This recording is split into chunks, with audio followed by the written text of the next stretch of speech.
by 300 billion shillings. That did not happen, and instead, what we are seeing today is an increase in the budget from the 2022-2023 budget to 2023-2024, an increase of 544 billion shillings, Mr. Speaker. The total budget is rising from 3,055 billion to a total of 3,599 billion, Mr. Speaker. That is without considering the debt rollover. Mr. Speaker, if you look at this budget, and it is broken down into total executive expenditure, parliament, judiciary, and other CFS, the financing of this budget is going to be a challenge, Mr. Speaker, because this country is deluding itself that we can raise ordinary revenue from 1,917 billion in the current financial year to 2,571 billion in the next financial year. That is an increase of 653 billion shillings, Mr. Speaker. Very unrealistic, very ambitious, likely not to be realized. The total revenue projected to be collected is going to rise from 2.23 trillion to 2.935 trillion. That's an additional 705 billion. Even with the crazy taxation measures that have been proposed in this House, you can still not realize an increase in collection of revenue to the tune of 700 billion in one single financial year. Mr. Speaker, I know that the average increase in revenue collection has been averaging around 300 billion. Now, if we are not going to be able to collect or able to raise the budget, the revenue by 700 billion, what will happen is either the programs will not be implemented, or if they have to be implemented, it will be at a cost, meaning we are going to increase the budget deficit from the proposed 635 billion to almost close to 1 billion shillings. And Mr. Speaker, that is not far-fetched, because at the moment, from September 30th, Mr. Speaker, to March 31st of this year, in a period of just 6 months, the Kenya Kwanza government has borrowed 689 billion shillings compared to the similar period when President Uhuru was in power, when only 405 billion was raised. So this talk that we hear all the time, that Kenya Kwanza is curtailing and managing debt,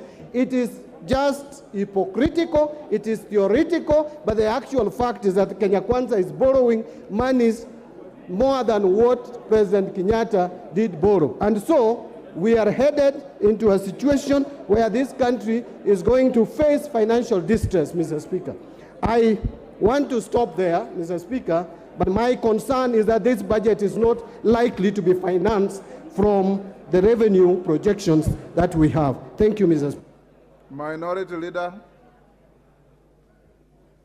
Mr. Speaker, let me make a few comments on this bill. First and foremost, it's obvious that we are still being too optimistic as a country. And we seem to be doing the same things year in, year out, and expecting different results. Mr. Speaker, looking at the current budget for 2023-2024, what is going to happen is the usual things. One, we are going to start projects which we shall not be able to complete. Two, we are going, where we start projects, we are going to be able to incur further pending bills. And as you can see from the current budget, not much money has been allocated to service the pending bills. We are going to basically be digging a hole to seal another hole. Mr. Speaker, I have always said that the most prudent thing to do when you find yourselves in a situation in which we find ourselves currently is to cut our cloth according to our size. We have failed to do that. We still continue to increase our budgets and hoping that we shall get revenues from elsewhere. Mr. Speaker, the other thing you need to do when you are in a similar situation is to basically stop starting new projects which are not emergency, which are not critical, and attempt to complete the old projects.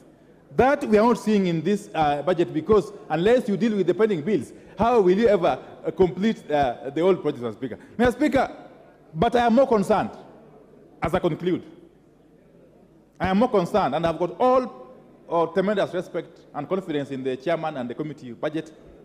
But there's a problem, Mr. Speaker, which we are beginning to see rearing its ugly head in this country. The current, the type of mega corruption cases that we are beginning to see in this country, Mr. Speaker, is a cause for worry.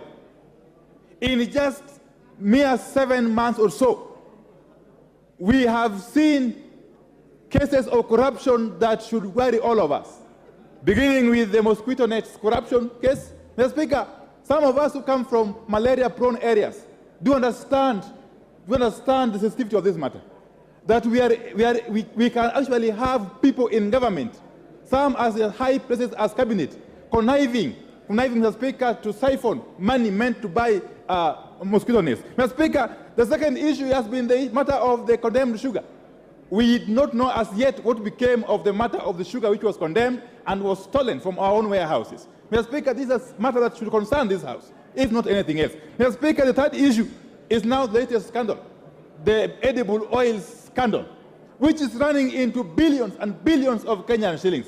Mr. Speaker, and there's only one thread running across these scandals: the involvement of people in high places, some in this House, but most of them in the cabinet, Mr. Speaker. This is an issue that this House must deal with head-on if we were to save this country from sliding into an abyss. Mr. Speaker, I want to challenge our committees, especially those committees that do oversight, especially those committees that deal with accounting matters. Please take up these matters with the seriousness it deserves.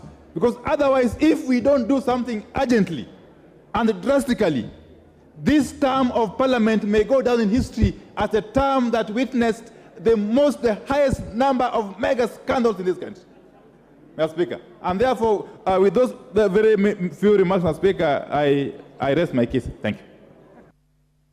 Yeah. Thank you, Honorable Speaker, and I rise to support this appropriations bill. Honorable Speaker, I will restrain myself from speaking to the gallery and answering to the many things that the leader of minority has spoken to, because it is within his right as a leader of minority to play to the gallery and raise issues that may not necessarily be in this appropriations bill. But Honorable Speaker, allow me, because one of the things I've heard being mentioned is the question of monies being allocated in this